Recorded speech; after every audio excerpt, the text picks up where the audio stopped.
Good evening, Luzon, Visayas, Mindanao, Metro at Mega Manila. Sa lahat po ng mga nakatutok ngayon sa 90.7 Love Radio, oras na muna natin sa buong kapuluan. It's already 11:17 p.m. at kasama niyo po ang titindig sa mga pinaglalaban ninyo. DJ Titangelo. At kasama nyo rin ang inyong Basa Princess, DJ Rakitera. Welcome to the program Top Secrets. Ito po ang programang hindi ka huhusgahan. Bagkos ikay pakikinggan. Ang programa sa radyo na nagpo-promote ng will listen. And we don't judge culture. At sa pagkakataong ito, meron na tayong top secret sharer na nasa kabilang linya. Welcome na po natin siya. Magandang gabi. Hello po. Good evening. Ano pong pwede naming itawag sa'yo? May na lang po. May. May, ilang taon ka na? 25. 25. Sang lupalop ka naman galing, May? Sa Australia po. Australia. Social. Kaya nga eh. Alright, May, 25 from Australia. Ano ang top secret mo? Ang isi-share ko po is yung siguro biggest learning curve ng buhay ko. Biggest learning curve ng buhay mo. Ano naman tong biggest learning curve ng buhay mo? Kasi po ayoko po siyang tawagin na biggest heartbreak. Kaya biggest learning curve na lang. Okay. So essentially po, may naka-long distance po ako. Nung childhood friend ko po siya. Taga saan? Taga Manila po. Manila. Tapos ikaw nasa Australia. Opo. Okay. Pero madalas po akong umuwi nun. Mhm. Back in 2018, madalas po akong umuwi sa Pilipinas para bisitahin po yung family dyan. And then, nagka-reunite po kami. Mhm. Pero magkaibigan po kasi sila ng tito ko na kaedad lang namin. And then, tago na lang po natin siya sa pangalang biker. Biker. Ako. So, si biker po, kaibigan po siya ng childhood friend po siya namin, pero yung kaibigan niya po talaga yung tito namin. Ayun po, nagkita po uli kami after a very long time. Siguro mga 10 years. Tapos, ayun po, nagkamabutihan.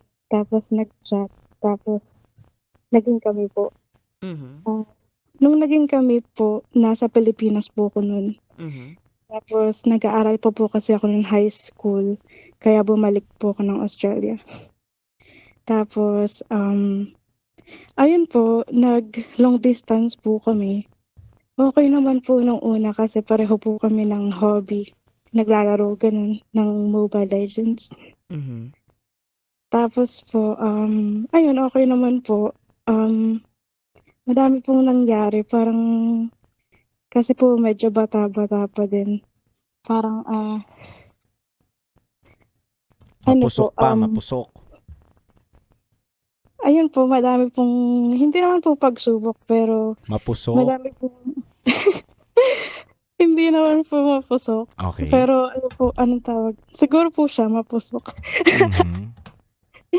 Pero, ayun nga po, madami pong nangyari. But, in short po, eto po yung big secret. Ako po yung dahilan kung bakit hindi na po siya nakapag-aral. Bakit?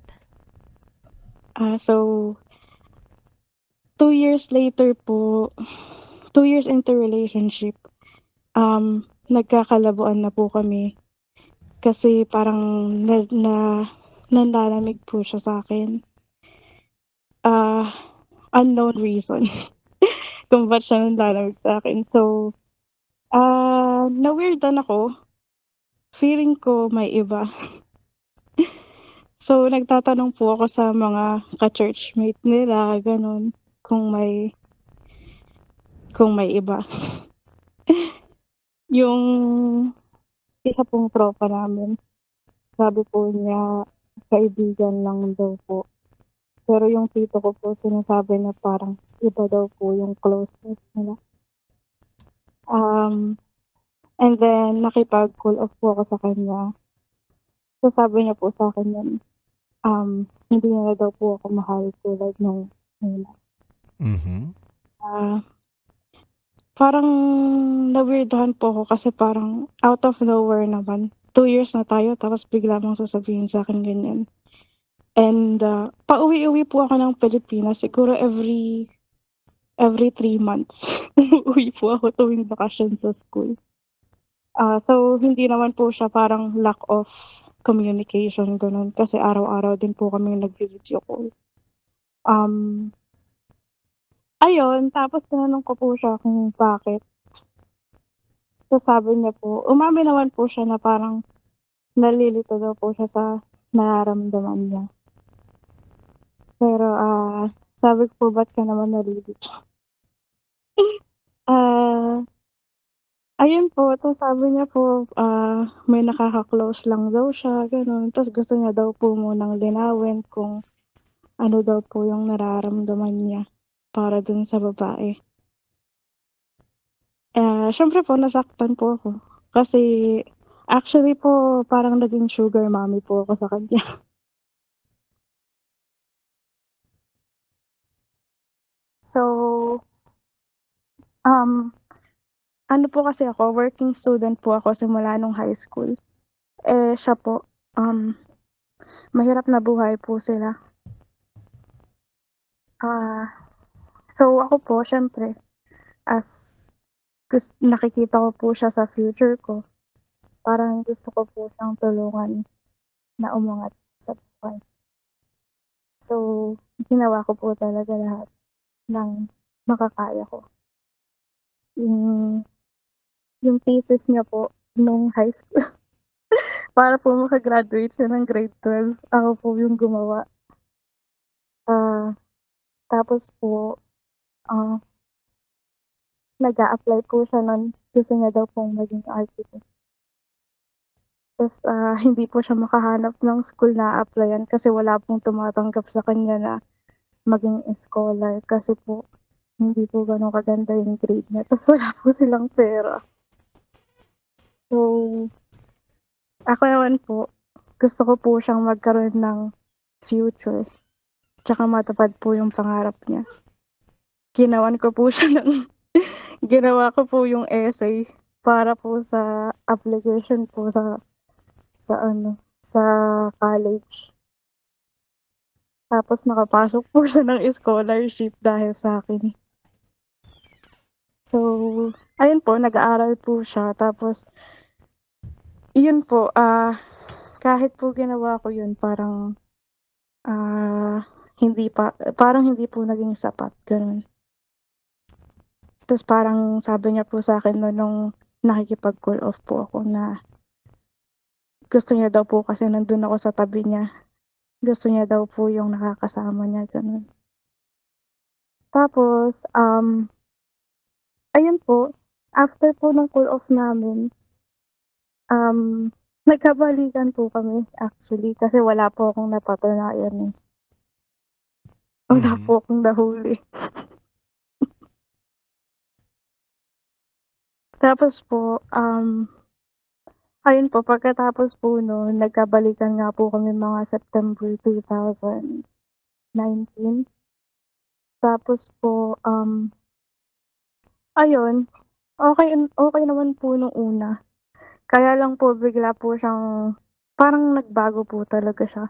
Ta's dun ko na po parang nare-realize na parang ginagamit niya lang ako, gano'n. Ah, for more for more details po is, lagi po niya akong tinatanong kung puwede ko daw po ba siyang lowdan para daw po makapag-ML siya, gano'n. Or puwede ko daw po ba siyang, padala ng pera kasi magbi-birthday na daw po siya or magbi-birthday daw po yung nanay niya, gano'n. Mhm. Tapos hindi ko po alam na ginagastos niya po yun dun sa babae. Mhm. Ah, ayun po, siguro mga November po, nalaman ko po na nahuli ko po yung actually ayoko pong sabihin 'to kasi parang medyo ano, kaya lang, binago ko po yung email niya sa Facebook niya. Ginawa ko pong yung email ko tapos ni-reset ko po yung password para makita ko po yung pinaggagawa niya. Tapos, ayun po nag-inspect ako, ta's nakita ko po na lagi po siyang may katawagan tuwing 12:00 ng madaling araw. Ayun po yung babae po. Ta's, nung una po kinonfront ko po siya sabi ko, um, bakit hindi ka na tumatawag sa'kin tuwing gabi?" Ta's sabi po niya, "Busy lang ako kasi madaming ginagawa sa school." Pero hindi ko po sinabi sa kanya na alam ko na po na may iba siya. Mhm. Tapos, nung inantay ko po talaga parang pinaano ko po talaga na sabi ko, sa December 31 ako makikipaghiwalay Mhm. para hindi ko na siya dadalhin sa New Year. Mhm. Parang Tapos, kasabay ng nag-ipon po. pagputok ng ng bagong taon, pagputok din ng balita na wala na kayo at alam mo na bisto mo na siya, ganon. Opo, gano'n po. So, actually po, nag-ipon po ako ng nag-ipon mula September hanggang December po. Inipon ko po ng inipon yung mga resibo.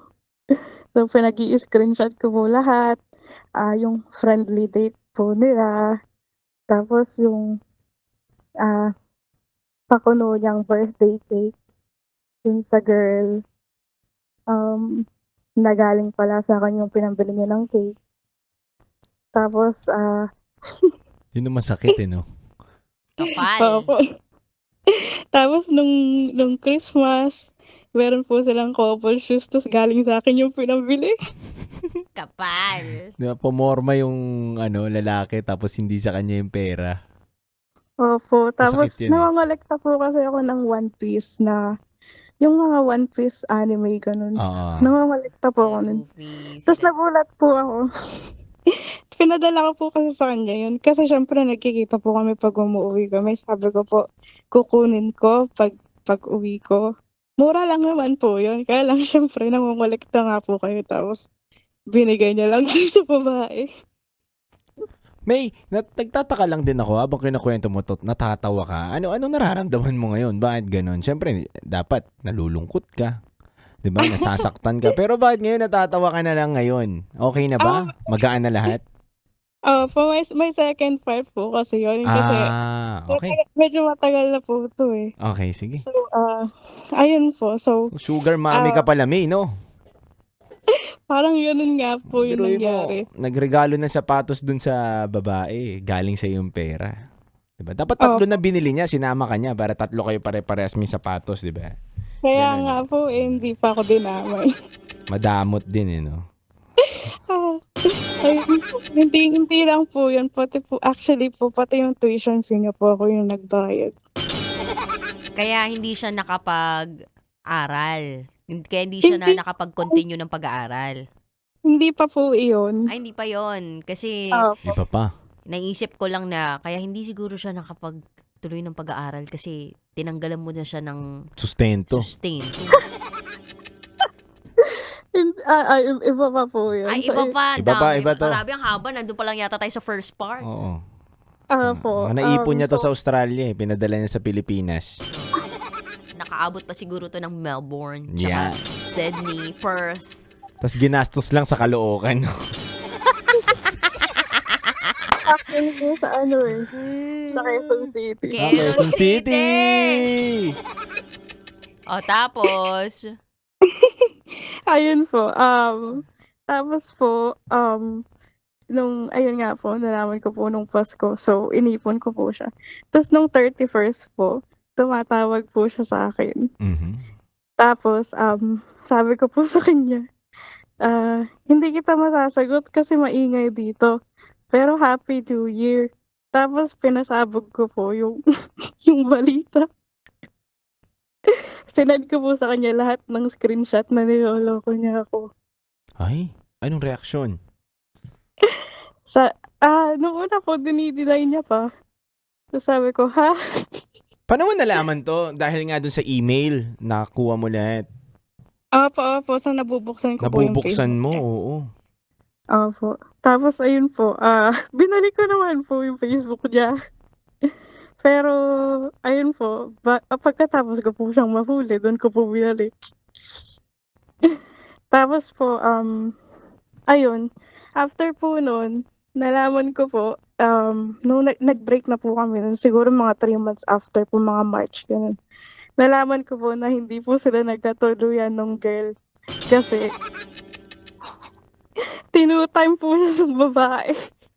Yun lang. Pakabilis ng karma. Nakarma.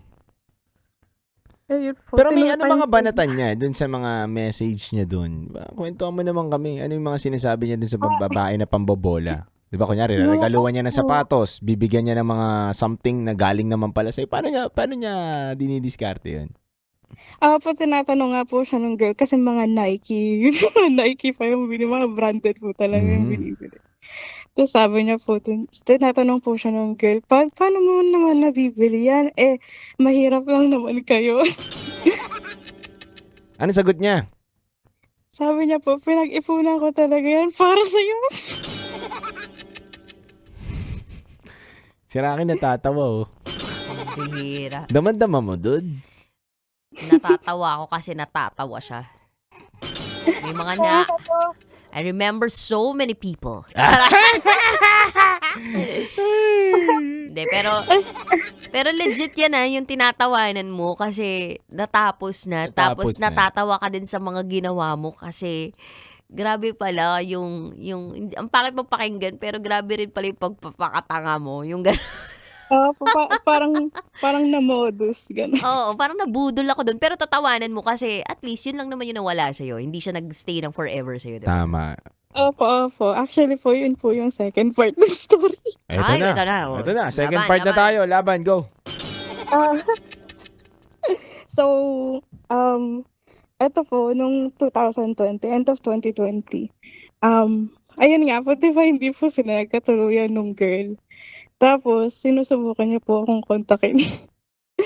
Eh, nung panahon po na yun, may nakakausap na po ako, which is yung husband ko na po ngayon. Um, Sinusubukan niya po akong kontakin dun 2020. Tapos sinasabi niya po, "Magbalikan na lang tayo," ganito, ganyan. Sabi ko, "Ha?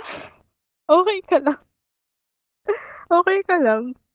Tapos, ayun po parang sinasabi niya, "Pinagsisisihan ko na lahat, hindi ko nakita kung ano yung worth mo noon," ganito, ganyan. Tapos sabi ko po sa kanya, "Ano bang nakain mo at sa tingin mo babalik pa ako sa'yo?" Tapos, binantaan niya po ako. Sabi niya po sa'kin, um, "Pagsisisihan mo na hindi ka bumalik sa'kin." Bakit? Ano bang meron siya na pagsisisihan mo? Anong sinabi niya sa'yo? Hindi po, sabi niya po sa'kin pagsisisihan ko daw. Oo nga, yung hindi mo pagbalik sa kanya. Oh, ano yung feeling mo na Opo. feeling niya kaya niya nasabi yun at ano yung mga Anong meron bagay siya, oo. na meron siya na pagsisisihan mo. Hindi ko nga din po alam kasi wala naman nga po siyang kahit ano, eh. Alikabok ng bahay nila, gano'n, pagsisisihan. Siguro po, yung ipis po siguro dun sa Si Miguelito, ano? Si Antonio. Si Antonio, dude. Antonio pala yun. Baka naman may butiki dun. Ayun po, pero actually po, bago po yun mangyari lahat, na ano po siya, na-kick out po siya sa school nila. Bakit? 'Di ba po in ano ko po siya, in-apply ko po siya ng scholarship. So, okey naman po sana, makakapagtuloy naman po sana siya ng pag-aaral. Kaya lang po, sa sobrang inis ko po dun sa kanya, ni-report ko po siya sa school. Um, Ah. so lahat po kasi yun, kunyari po yung mga thesis nila, mga essay niya, ako po lahat gumagawa, mga Mhm. reporting, gano'n. Ako po lahat gumagawa. So, sinend Gets. ko po lahat sa school niya na ako po yung gumagawa. So, na-flag po siya ng plagiarism. Hindi niya po napatunayan na kanya po yung gawa, kaya na-kick-out po siya. Talino rin ikaw, May. May Ganun po pambawi. talaga. Mm. Ano, 'pag sinaktan ka po kailangan batuhin mo din ng tinapay. Kumbaga itong si May matalino din. Mm. Kumbaga ayaw niya din na maapi siya. Kumbaga, Siyempre po. nagbigay ako sa'yo ng kabutihan, walang kahit anong ano, kamalian. Pero ito ginanti mo sa akin. Kaya eto ka ngayon, matuto ka sa sarili mong mga paa.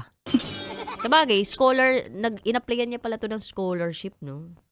Yes po, ako po yung dahilan kung ba't po siya nagkaroon ng scholarship. Oh. Pag ganun ba, scholarship, wala na talagang babayaran? 100% sagot na ng Depende ha. school? Or meron yung para 50%, ganun? Student fees na lang po yung binabayaran niya nun.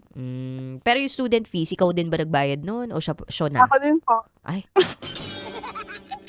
ba rin Hindi talaga mo to na si lang May. palitan yung nanay niya. Yung Actually po, magulang. O yung magulang. Both of actually the po parents. yung nanay niya po ano, so mabait po talaga yung nanay niya. Kaya I can't fault her. Yung anak lang po yung hindi. Mm. Mhm. Opo. Ano po yun, siya pa nga po yung nagso-sorry sa'kin nun, sabi niya, ah, "Sana balang araw mapatawad mo siya. Alam ko mali yung ginawa ng anak ko sa'yo kaya hindi ko inaasahan na mapatawad mo. Pero Mhm. sana para sa ikagagaan ng loob mo, ma-let go mo yung nararamdaman mo na gano'n." Mhm. So, actually po, ayun po, sobrang bait po ng mama niya kaya hindi ko po malalait yung mama niya. Oo. Pero yung anak po is a different ano, Mm. a different human being. Ini-stalk mo pa rin ba? Or parang nakikibalita ka pa rin ba dito sa ex mo na to? Hindi po, pero kasi po yung tito ko kasi nga po magkaibigan po sila dati actually. Um, Nasasabi niya po kasi kapitbahay niya po, eh. So, ano yung mga balita tungkol sa kanya ngayon?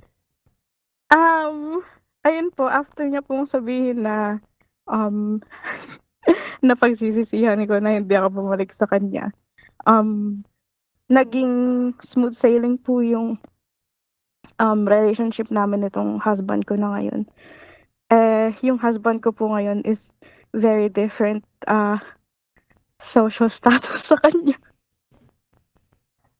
So yung husband ko po is very prominent, parang, financially stable. Mhm. So, major upgrade. Mm. Tapos po ayun, actually po, nagpakasal po kami tapos, um, nag-aayos po kami ngayon ng second wedding namin sa Manila. Um, and then nakituloy po kami sa tito ko for a couple of days. Mhm. Recently lang po 'to, siguro mga ano, March, Mhm. gano'n. Tapos naglalakad po kami kasi ma-traffic po dun sa lugar na yun, eh. Mhm. So, naglakad po kami mula kanto hanggang dun po sa bahay ng tito ko. Mhm. Habang naglalakad po kami siyempre may dala po kaming bag, nag-shopping po kami. Ah, Nandun po siya sa may tindahan, um, tambay po gano'n. Tapos, kasama po namin yung tito ko naglalakad. Tas nung paglagpas po namin dun sa kanya, um, sabi po nung tito ko, "Iyan ganyan na lang siya, eh, tambay na lang siya diyan." Sabi ko, "Ha? Akala ko po nagtatrabaho 'yan." Sabi po nung tito ko, tambay na lang daw po siya dun kasi yung may-ari daw po nung tindahan na yun, ano daw po, jowa niya. Tapos, so fully Christian po siya nun, like as in active na active po siya sa pagsisimba sa ano, sa church nila. Tas bigla daw pong nawala kasi yung girlfriend niya po INC.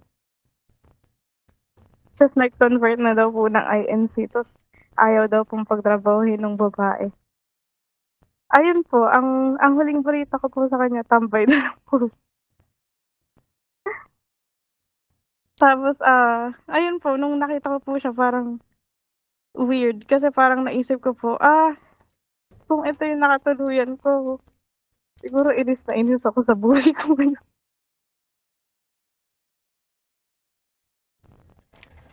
Maswerte ka pa talaga, May, no? Hindi mo nakatuluyan yung ganitong ano. Nakatuluyan yung ganitong lalaki, no? Opo, actually po, may nakakatawa po pong moment nun nung nakipaghiwalay po ako sa kanya. Umuwi po ako ng Pilipinas tapos pinuntahan niya po ako dun sa province namin. Tapos lumuhod po siya sa lumuhod po siya sa ano, actually nung nakikipag-ayos po siya sa'kin, nanghingi po siya ng ₱500. Sabi ko, "Ha? Aanuhin mo yung ₱500?" Mm. Tas sabi niya po, "Basta may bibili lang ako." Tas, nung mga panahon na po na yun medyo okey po kami nun. Eh, di binigyan ko po siya kasi akala ko po may bibilhin po siya sa project niya, gano'n. Tapos namili po siya ng singsing. Tapos nag-propose po siya. Sabi ko, "Tanga ka ba?" Sabi ko, "Bakit bakit naman ako papayag na yung sarili kong perang pinambili mo ng singsing, yun yung tatanggapin kong singsing para pakasalan." Tapos po, ayun nung nakipag-break po ako, sa McDo po yun, eh. Tas hinabol-habol niya po ako. Tas lumuhod po siya dun sa mall, hiyang-hiya po ako.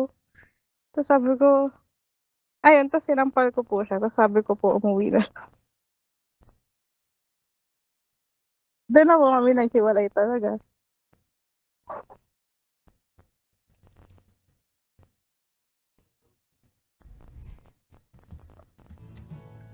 Ayun po,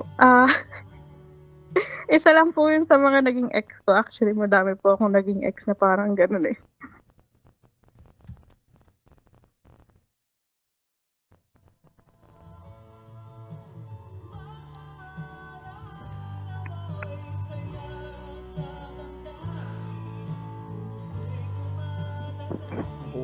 Panghupa lang muna. Panghupa ng suya. Hello po. Ayun na. Ano? Panghupa lang ng suya sa on-air. Pinangatan ko lang ng kanta muna. Ang haba ng kwento niya. Teka lang. Hello, May.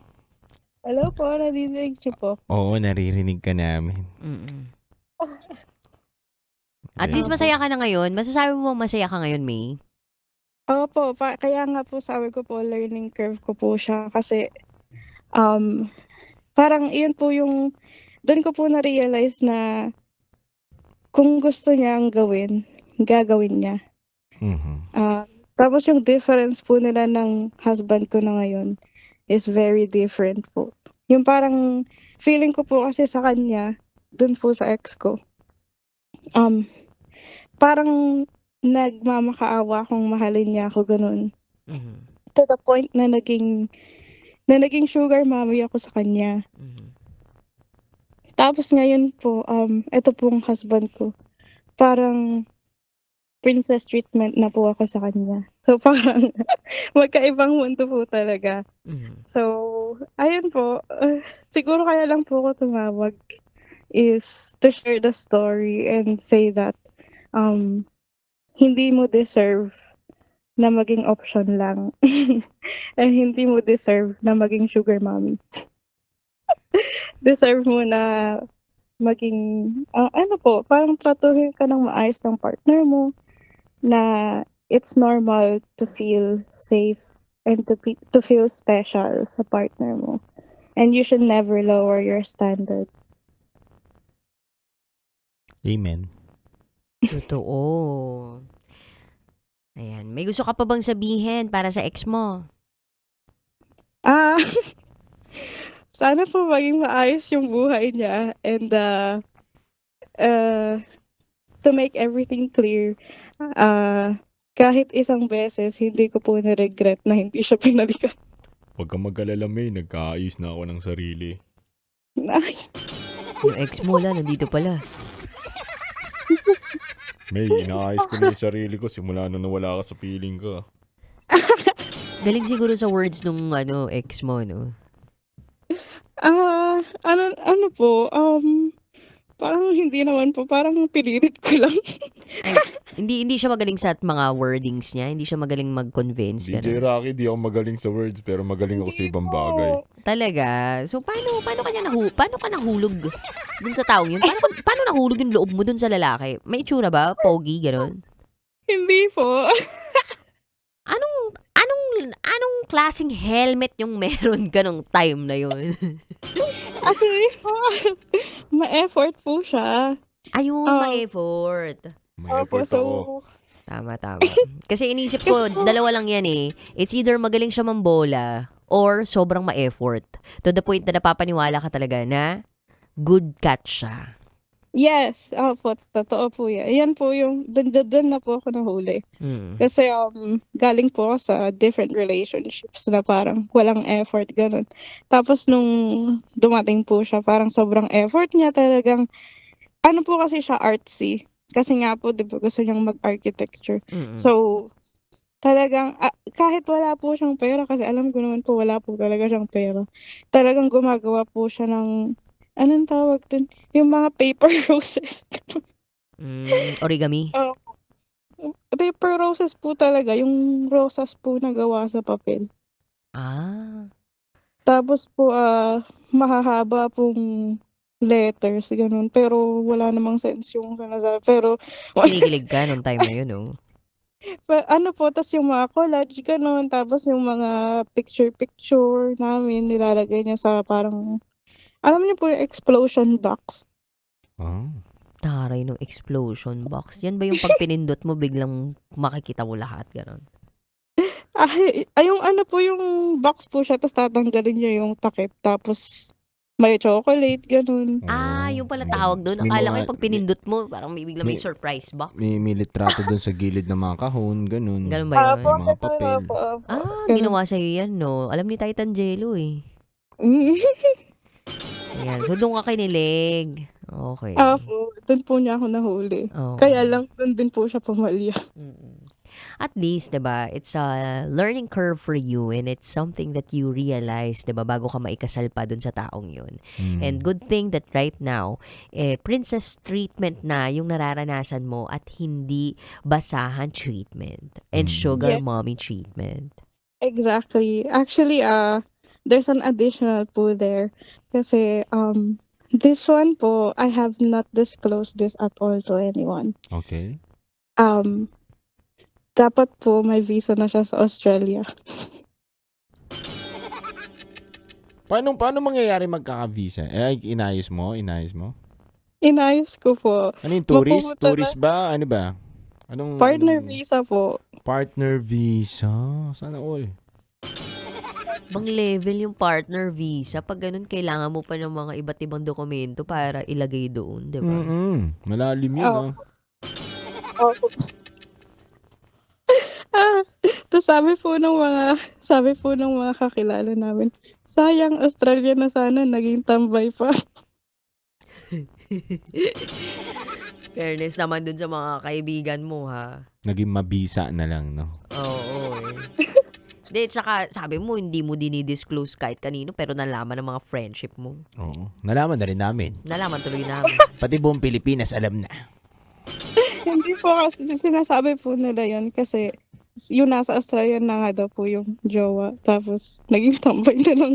Kumbaga hindi mo sinasabi may visa siya, pero supposed to be, nandun patungo yung relasyon ninyo na masasama mo siya doon. I mean, dyan sa Australia. Okay, Gano'n ka na ba tagal dyan, May? Sa Australia, May? Ano po, since 12 years old po ako. So, 12 years old, okay. matagal na po talaga. Oh, Oo. ayos. At least. Anyway, may maraming salamat sa iyong pagbabahagi ng yung top secret. Thank you po. Sana po ma-inspire yung ibang babaeng nasa same situation. Oo Yeah. naman. Naway ma-inspire talaga ang lahat ng mga kababaihan out there na huwag mag-tolerate at huwag pumayag na sila ang second option. At sundin ang kanilang instinct, mag-imbestiga, 'di ba, kapag may mga nararamdamang mali. Tama. At hindi sapat na give ka lang ng give sa isang Tama. relationship. Dapat give and take Tama. yan.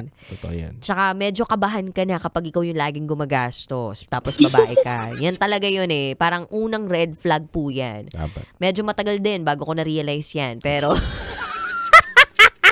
Matagal talaga! medyo matagal. Oh, Sobra! Kailangan pang Nabalik ba yung motor? hindi na nga eh. Kung akin din po, hindi. Nay, sa kanya din. Oh, hindi na Hindi nabalik ka yung motor. nag-iisa. May kasama ka! Ang pangalan niya, Rocky Tera!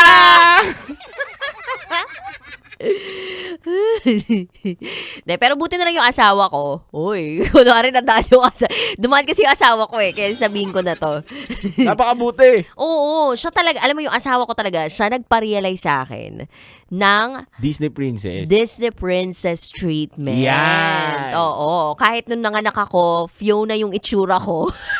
Princess Fiona ng Shrek, 'di ba, yung lumaki. Hindi naman. Pero ang treatment pa rin Disney Princess. Yan. Ganon yung level. Kumbaga bigay, 'di ba? Anong gusto mo, anong kailangan mo. Mga ganon. Pero, syempre, hindi naman perfect, 'di ba?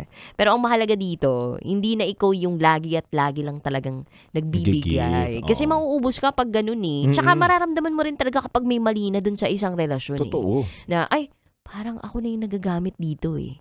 Mararamdaman mo kasi kapag one way lang, kapag ikaw lang yung lagi. totoo. Tsaka kapag, nauubos yung savings mo, tapos siya, parang lahat nagpapakasasa dun sa mga ibinibigay mo. Tapos ang ibinibigay sa'yo, mga, yun nga, explosive boxes lang. Tapos ipanlalaban mo lahat dun sa utak mo yung yung tipong, hindi, ma-effort naman siya eh. Kasi ang acts of service, yung love language niya, acts of service eh. Kaya okay lang to. Kumbaga, paniniwalain mo din yung sarili mo na, hindi, mahal na mahal ako nito. Pero ang totoo talaga, ginagamit ka na lang. Kaya, yung mga kababaihan po dyan, kapag nararamdaman nyo na talaga na parang kayo at kayo lang ang nagbibigay at para bang hindi kayo nagkakaroon ng ROI pagdating sa pagbibigay mo. Hindi naman required yun pero kabahan ka na. Baka nasa maling pangangalaga ka ng isang lalaki. Lalaki. Tama yun. Ikaw ba, dude? Mapagbigay ka ba? Thank you, May. Thank you, May. Mapagbigay ka ba, dude? Wala nga sa akin ATM ko eh. Wala akong pera dito. Alugin mo ko. Wala.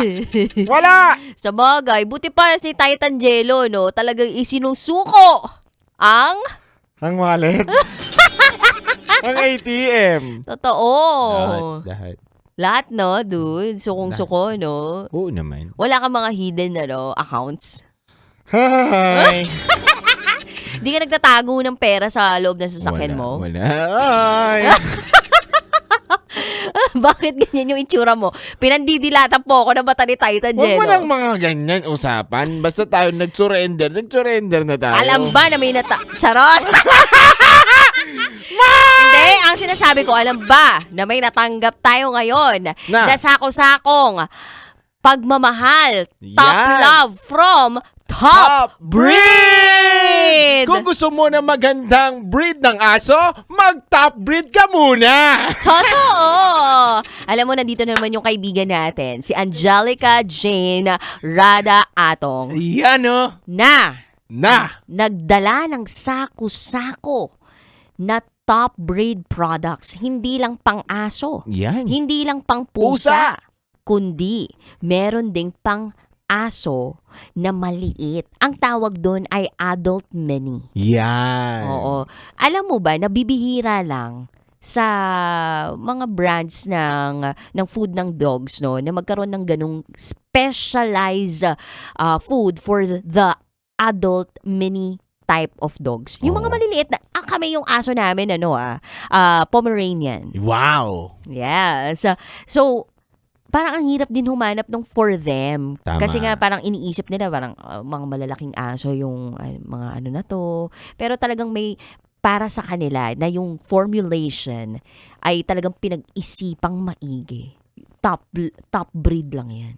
Kasi may top love sila sa mga dogs. Totoo. And nakakatuwa, dude, no, na nagdo-donate po sila dito sa stasyon namin. Totoo yan. Alam mo, kaya talaga hina-highlight namin to kahit walang bayad. Kasi, hindi, I mean, kahit hindi tayo bayaran, basta kahit walang bayad, okay lang. Kasi, Tama. it is for our social responsibility. At Totoo dun yan. talaga ako to go, or for the G, sabi nga ni Kojo Yan. Bicolano, 'di ba? Doon tayo for the go. Kasi nga they are giving something to our community, especially dun sa mga stray cats and dogs Tama. natin. Marami tayong alaga dito sa tapat ng MBC. Totoo yan. 'Di ba? Kaya nga tuwang-tuwa lagi yung mga nagpapakain sa amin dito kapag may sako-sako tayo mula sa top breed. Diba? 'Di ba? Kaya kahit anong ibigay sa atin dito, basta meron tayong produkto mula sa top breed, masaya na tayo kasi minsan kinakain din po namin yung food nila. Alam mo nga yung aso nga namin Askal dito. Ano? Naging Shih Tzu na. Kala ko ikaw na yun eh. Dati Askal lang, naging Shih Tzu na buong Shih Tzu. Kakain ng top breed. Nagka-breed. Hindi. Ako nga, di ba? Yung pagkain ng aso, bigla naging pang tao na pala sa sobrang sarap, di ba? Ito yung mga tinatawag na midnight talks. Hindi, pero sobrang salamat sa pagmamahal po, no? Top breed, lahat Maraming po ng salamat mga may alagang aso at pusa dito sa Love Radio team, nabibiyayaan ng top love from top breed. Ayan. So talaga naman maasahan. Talaga naman. Oo naman. Kita mo naman yung mga balat ngayon ng aking ang fur ng aking mga babies. Nung kinain nila yung top breed na adult mini. Dude. Kasi may pakialamero na gupit sa kanila. Nagpala desisyon. Sinamer cat.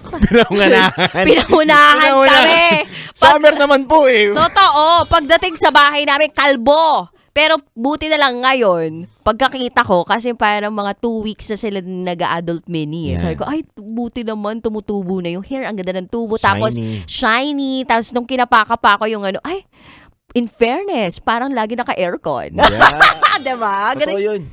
Sa Oo. pagkain ng aso. Oo, nasa pagkain din yun eh. So, yung dogs ninyo, parang they will feel good and they will look good kapag yun yung mga pinakain ninyo. Basta top love with top breed. Alam mo yung aso ko, naging mukhang tao na. Baka malito yung nanay mo kung sino papakainin niya. Mali. Yeah, pero thank you so much po, Top Breed, at sa pagmamahal niyo po na Top Love sa mga Yes. dogs namin at sa mga stray dogs na mabibigyan din natin. Yes. And sa mga cats, of course. Ayan. Mwa, So, mwa, mwa, mwa. ayan, maraming salamat, Kabisyo, sa inyong pagtutok sa amin. Once again, nakasama po ninyo ang inyong Basa Princess, DJ Rakitera. At kasama niyo rin po ang titindig sa mga pinaglalaban ninyo, DJ Titan Jal. At kayo'y nakatutok sa 90.7 Love Radio. Kailangan pa bang i-memorize yan? Basic. Handog po namin awitin sa inyo is a beautiful song by Moira De La Torre, Tagpuan. Metro's #1 Love Radio. Basic!